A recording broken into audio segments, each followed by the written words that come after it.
День Победы, как он был от нас далек, как в костре потухшем таял уголек.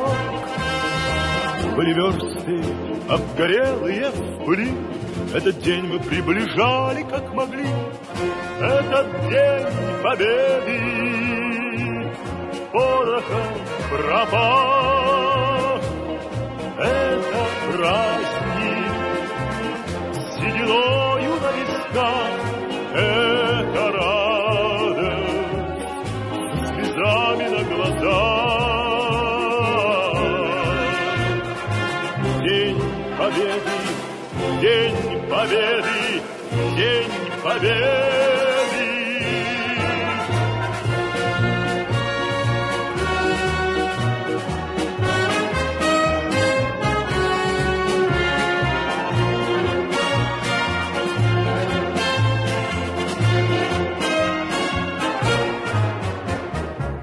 И ночи у мартеновских